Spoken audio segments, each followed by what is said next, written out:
Let's start with all the market action of the day. The Lal Street witnessed a smart recovery after falling for the first couple of hours. By the time the markets closed, the Sensex and the Nifty was 0.6% in the green. Let's bring those charts up. As you can see, the mid-caps ended flat with a slight negative bias, but saw a 350-odd point bounce back. The Nifty Bank outperformed to end just shy of that 27,000 mark, having rallied a percentage point. Nigel D'Souza is standing by with a detailed analysis of today's trading action. Nigel, the trough was followed by a crest. Well, that's right. The bulls, they live to fight another day. At the start of the trading session, you were thinking that, in fact, we're going to go ahead and break the 10,500 odd mark. That didn't happen. The Nifty hit 10,535.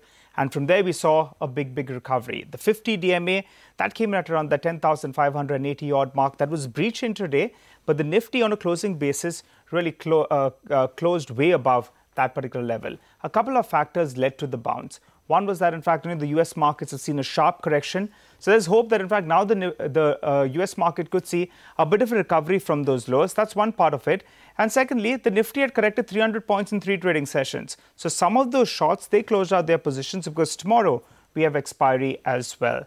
There were big gainers on the Nifty. Adani Ports did very well. That ended at the high point of the day. You had Bharti Airtel as well as Z. They were the top gainers on the Nifty. But the Nifty does well when the heavyweight stocks do well. And the HDFC twins came to the party. L&T as well ended with a gain of more than 1%.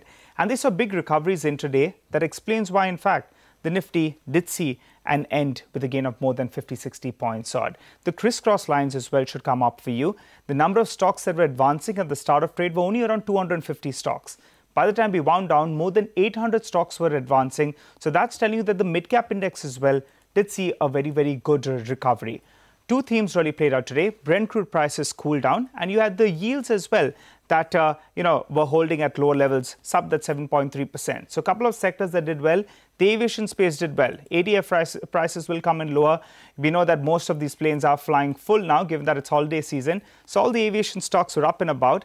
And given that the yields cooled down, maybe the cost of borrowing as well will come in lower. So you had the likes of Bajaj Finance, India Bulls Housing Finance, Canfin Homes, as well as Repco Home Finance. All of them ended with strong gains. So good day for the bulls after seeing red on the screen.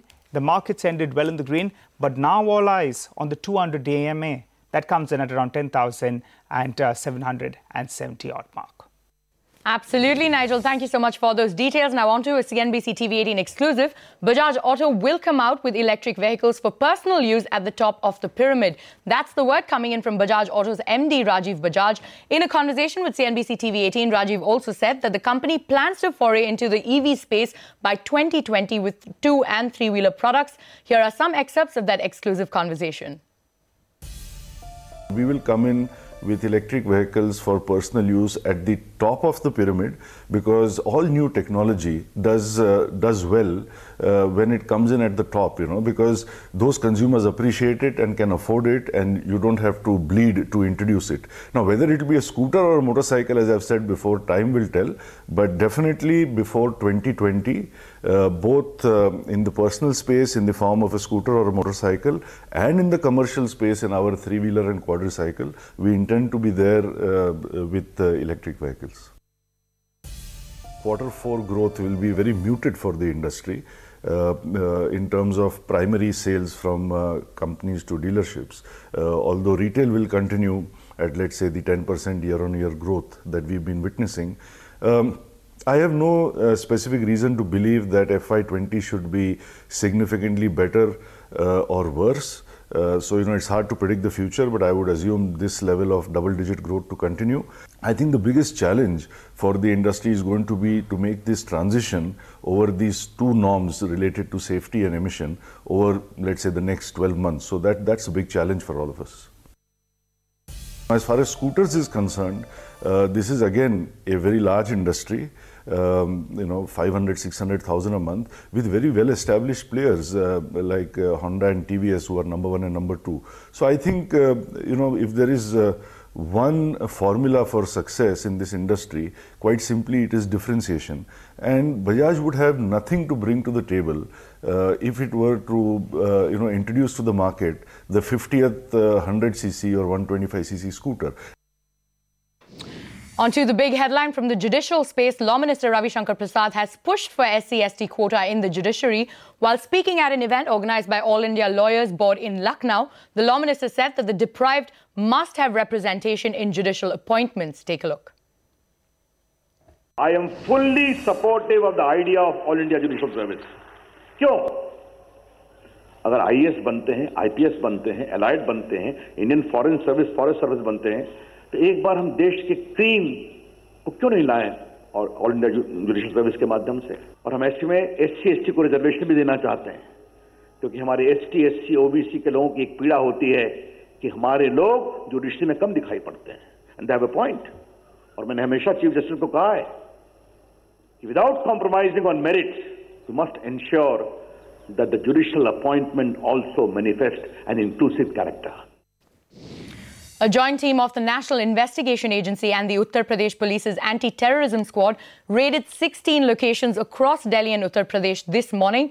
The raids are a part of a probe against a new ISIS model named Harkat-ul-Harb-e-Islam. According to the information received, 10 people have been arrested for their alleged links to the terrorist organization.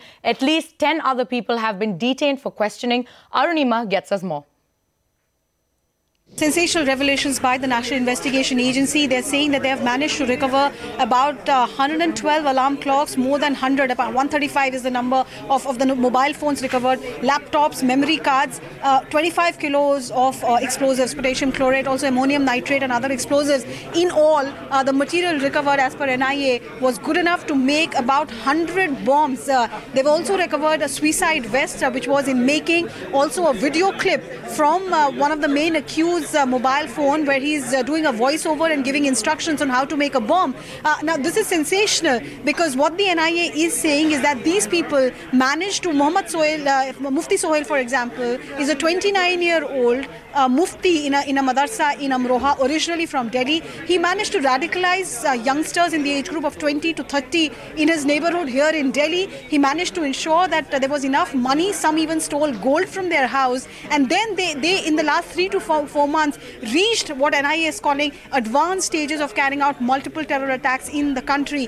That's what the NIA is telling us. A lot of questions need to be answered by authorities as to how you can, at a time when you're insisting that every customer does KYC, gives proper documents to service providers, how is it that they managed to procure more than 100 SIM cards? How is it that they managed to procure so much of explosives and alarm clocks? These are questions now that beyond investigation, the intelligence agencies will have to answer.